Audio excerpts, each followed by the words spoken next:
Assalamualaikum warahmatullahi wabarakatuh. Perkenalkan, nama saya Ari Kumarawadi dari Teknik Industri dengan nomor induk 23132047. Hari ini izinkan saya Bu Tri Murni dan rekan-rekan semuanya untuk menjelaskan apa itu maintenance system.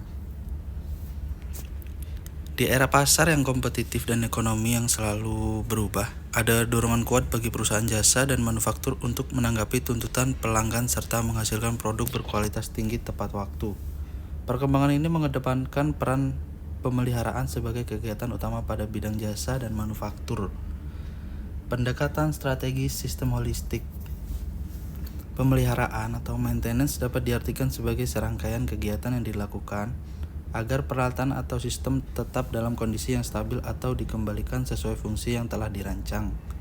Sistem adalah sekumpulan komponen yang bekerja bersama menuju tujuan yang sama. Pemeliharaan dapat dianggap sebagai satu paket sistem bersama-sama dengan proses-proses dan kegiatan produksi dan layanan untuk mencapai tujuan yang sama. Di dalam maintenance system ada hubungan antara sistem pemeliharaan dan tujuan organisasi. Berikut ada struktur organisasi, hubungan sistem pemeliharaan dan tujuan organisasi ya, yang di dalamnya itu ada quality, quantity, delivery, ada input, output, feedback. Output primer dari sistem produksi adalah barang jadi, dan output sekundernya adalah peralatan yang mengalami penurunan kondisi atau rusak.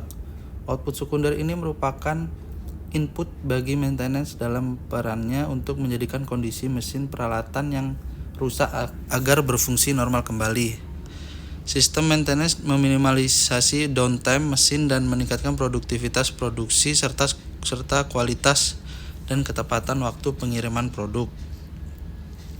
Selain itu ada sistem pemeliharaan, yaitu ada input, planning, feedback, control, organizing, monitor sampai ke output. Sistem maintenance dapat dilihat sebagai integrasi input-output dengan menyertakan di dalamnya kegiatan yang diperlukan untuk membuat sistem ini efisien dan efektif, termasuk perencanaan, pengorganisasian, pengendalian. Dan selanjutnya adalah kegiatan perencanaan.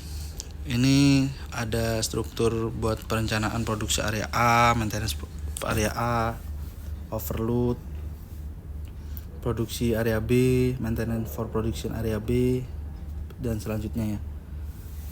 Ini ada beberapa poin dari kegiatan perencanaan, yaitu ada aliansi sistem strategis, yaitu rencana strategis yang sejalan dengan tujuan organisasi secara keseluruhan dan dengan pendekatan holistik agar tercipta sinergi strategis antara pemeliharaan dan organisasi.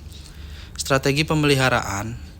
Yang kedua yaitu strategi pemeliharaan. Beragam strategi pemeliharaan perlu dipadukan secara tepat, yaitu pemeliharaan korektif, pemeliharaan preventif atau berbasis waktu dan kondisi ya. Pemeliharaan peluang, deteksi kerusakan, modifikasi desain, pemeliharaan menyeluruh, penggantian, reliability centered maintenance atau RCM, total productive maintenance atau TPM. Yang ketiga yaitu perkiraan beban pemeliharaan. Beban pemeliharaan dipengaruhi oleh usia peralatan, frekuensi penggunaan, kualitas pemeliharaan, iklim, dan keterampilan teknisi. Yang keempat adalah kapasitas pemeliharaan, menentukan jumlah sumber daya yang dibutuhkan.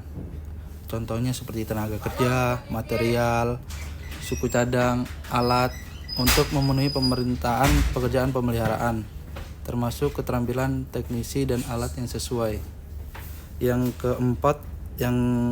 kelima ada organisasi pemeliharaan. Struktur organisasi pemeliharaan dipengaruhi oleh beban kerja, jenis organisasi, dan keterampilan teknisi. Biasa berbentuk terpusat, desentralisasi, atau kombinasi. Yang keenam yaitu penjadwalan pemeliharaan.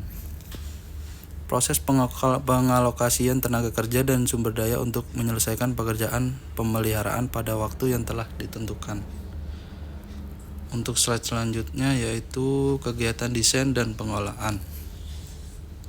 Ada 3 poin ya teman-teman untuk kegiatan desain dan pengolahan. Kegiatan desain dan pengolahan biasanya meliputi desain pekerjaan, standar waktu, dan manajemen proyek. Desain pekerjaan yang terkait dengan pekerjaan pemeliharaan terdiri dari isi pekerjaan dari setiap pekerjaan dan menentukan metode yang akan digunakan, alat khusus yang dibutuhkan, dan tenaga terampil yang dibutuhkan. Yang kedua yaitu standar waktu. Setelah tugas pemeliharaan melewati tahap desain pekerjaan, kegiatan berikutnya yang perlu dilakukan adalah memperkirakan waktu yang dibutuhkan untuk menyelesaikan pekerjaan tersebut.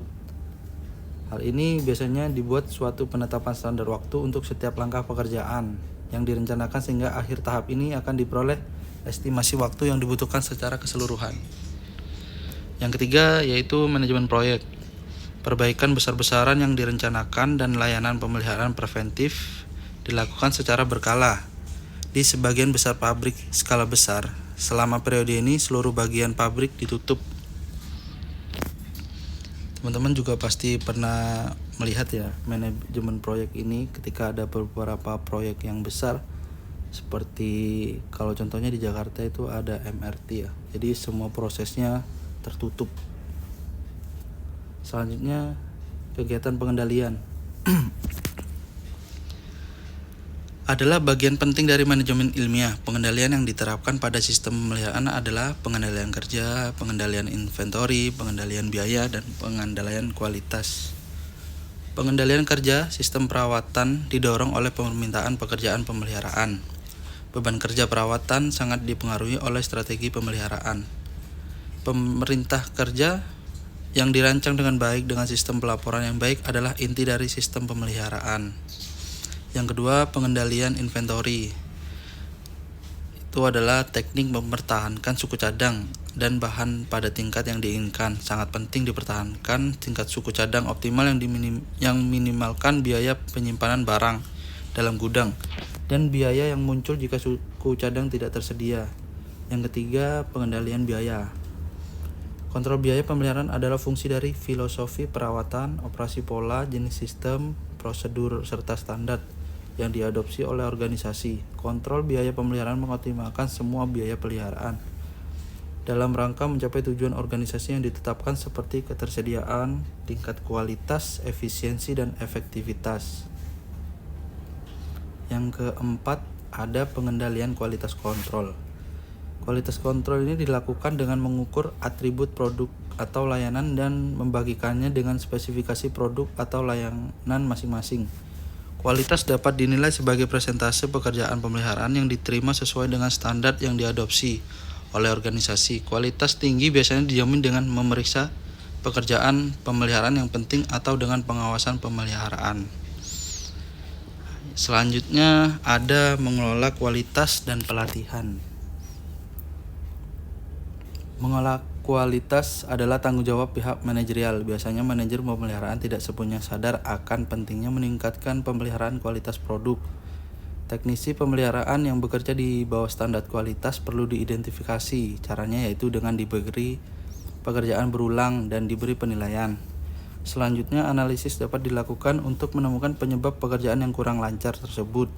Bila perlu, teknisi pemeliharaan dapat diikutkan ke dalam program pelatihan insentif yang akan dapat meningkatkan kualitas kerjanya.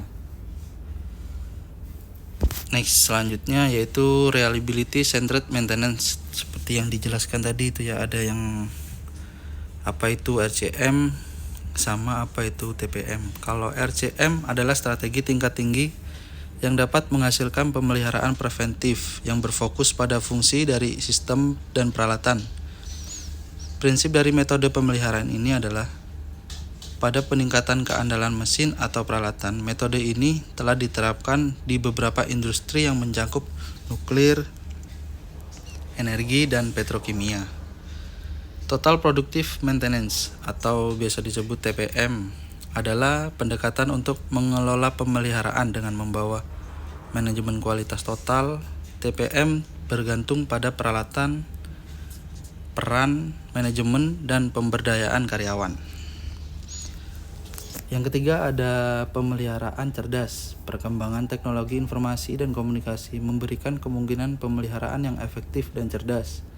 Perkembangan ini memungkinkan untuk memonitor peralatan, mentransfer data, berbagi informasi, menganalisis data dengan sistem terintegrasi, dan mengkoordinasikan kegiatan melalui web.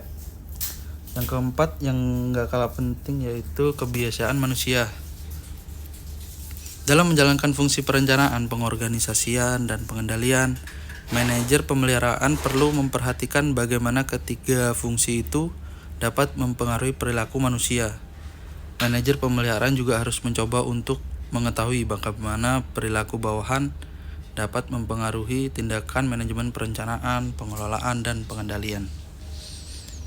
Berikut penjelasan tentang apa itu maintenance system. Semoga rekan-rekan semua bisa mengerti apa yang saya jelaskan, dan terima kasih untuk waktu yang diberikan kepada Bu Tri Murni. Saya ucapkan banyak terima kasih dan mohon maaf jika ada keterbatasan untuk penjelasannya. Saya ucapkan banyak terima kasih. Assalamualaikum warahmatullahi wabarakatuh.